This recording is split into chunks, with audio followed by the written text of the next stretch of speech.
रात के 2 बज रहे थे। कराची की सड़कों पर मूसलाधार बारिश हो रही थी। धुंध और सन्नाटे के बीच एक कार तेजी से आकर एक सुनसान गली में रुकती है। कार का दरवाजा खुलता है और एक साया बाहर निकलता है। ये कोई आम आदमी नहीं था, ये वो खूनखार कमांडर था जिस पर भारत में कई मासूमों की जान लेने का इल्जाम था। उसने अपनी जैकेट का कॉलर ऊपर चढ़ाया और चारों तरफ देखा। उसे लगा वो पाकिस्तान में है, दुनिया की नजरों से दूर एक सुरक्षित किले में है। वो अपने सेफ हाउस की तरफ तेज कदमों से बढ़ने लगा। छप छप छप उसके जूतों की आवाज सन्नाटे को चीर रही थी।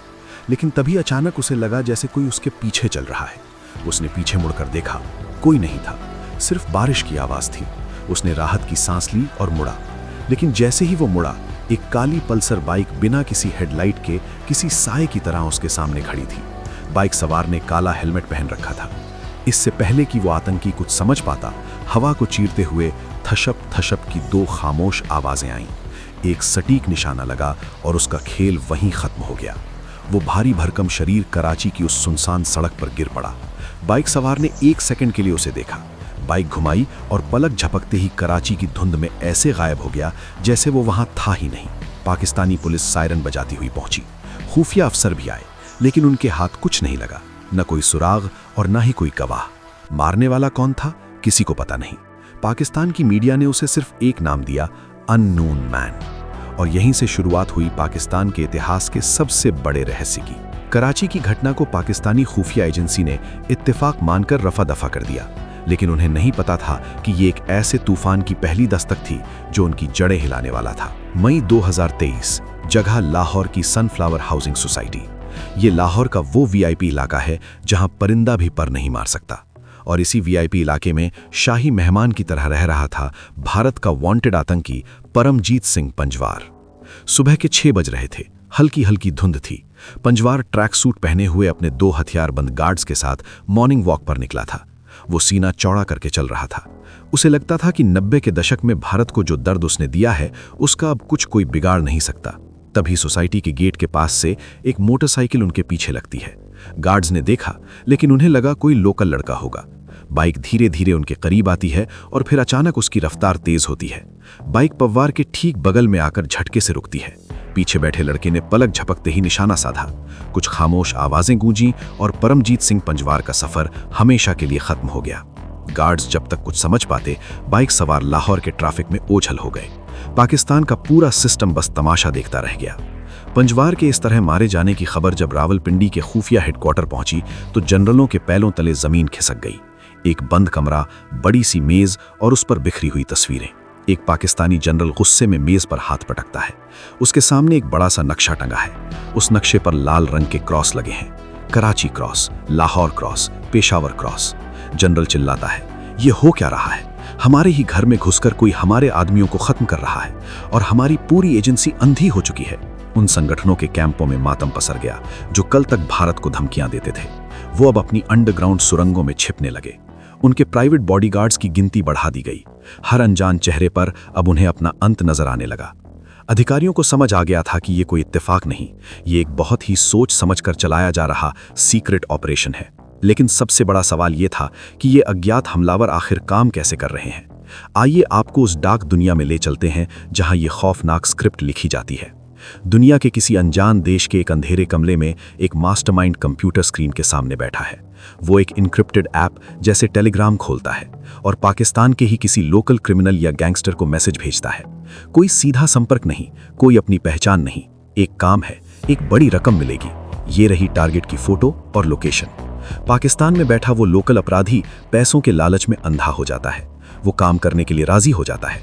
अगले ही पल दुबई के रास्ते क्रिप्टो करेंसी या हवाले के जरिए वो रकम उस पाकिस्तानी गुंडे तक पहुंच जाती है। पाकिस्तानी लोकल गुंडा काम को अंजाम देता है और जैसे ही टीवी पर उस टारगेट के खत्म होने की ब्रेकिंग न्यूज आती है, वो मास्टरमाइंड हैकर अपना टेलीग्राम अकाउंट, अपना सर्वर और अपना सारा डिजिटल वजूद हमेशा के लिए मिटा देता है। डिलीट।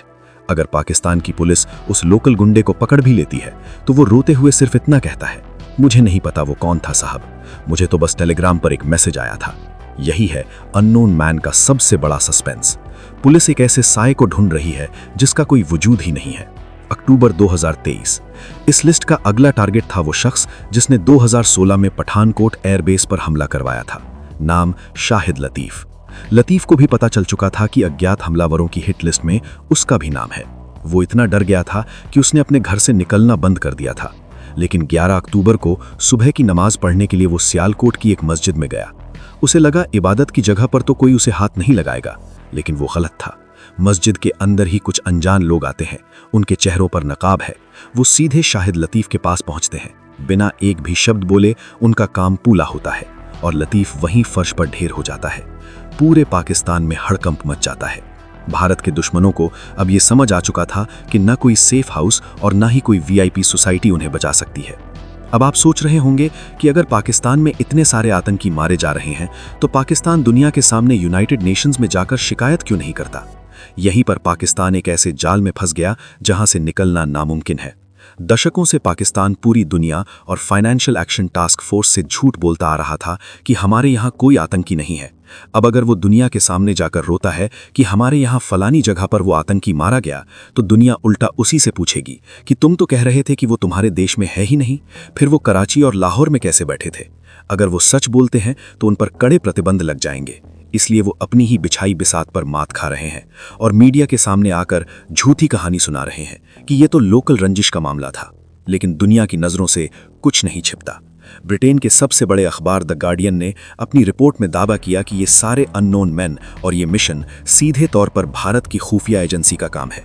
हालांकि भारत के विदेश मंत्रालय ने इन दावों को तुरंत ये कहकर खारिज कर दिया कि ये एक झूठा प्रोपेगेंडा है और ऐसी चीज़ें भारत की नीति का हिस्सा नहीं है।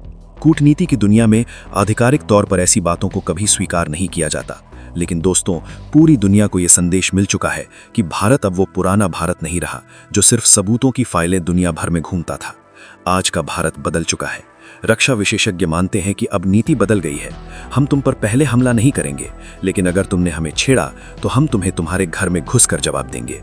जब दुनिया इस रहस्य में उलझी थी कि पाकिस्तान में ये कौन कर रहा है, तब भारत के प्रधानमंत्री ने एक विशाल जनसभा में वो बात कह दी जिसने हर भारतीय का सीना गर्व से चौड़ा कर दिया। उन्होंने स्पष्ट शब्दों में कहा, आज का भारत घर में घुसकर हिसाब करता है। आज हालात ये हैं कि जो कल तक खुलेआम मंचों से धमकियां देते थे, वो आज बुलेट प्रूफ गाड़ियों में अपनी जान की भीख मांग रहे हैं। उन्हें हर रात सपने में एक अज्ञात हमलावर दिखाई देता है। एक वक्त था जब वो खौफ फैलाते थे, आज खौफ उनके बेडरूम तक पहुंच चुका है। ये अननोन मैन कौन है? ये मास्टरमाइंड्स कहां बैठ गए हैं? ये बात शायद इतिहास के पन्नों में हमेशा के लिए एक रहस्य बनकर रह जाए। इन खामोश योद्धाओं को शायद कभी कोई पहचान न मिले, लेकिन भारत का हर वो नागरिक जिसने अतीत में आतंकवाद का दर्द सहा है, वो दिल से जानता है कि कोई है जो सरहदों के पार रात के अंधेरे में खामोशी से अपना फर्ज निभा रहा है। अगर आपको भारत की इस नई ताकत, जासूसी की इस रहस्यमयी दुनिया और उन अनसुने वीरों की कहानी ने रोमांचित कर दिया हो, तो इस वीडियो को लाइक करें और कमेंट सेक्शन में पूरे जोश के साथ लिखें, जय हिंद, जय भारत। चैनल को सब्सक्राइब करें। मिलते हैं एक और ऐसी ही अनसुनी कहानी के साथ। तब तक के लिए सावधान रहें, सुरक्षित रहें।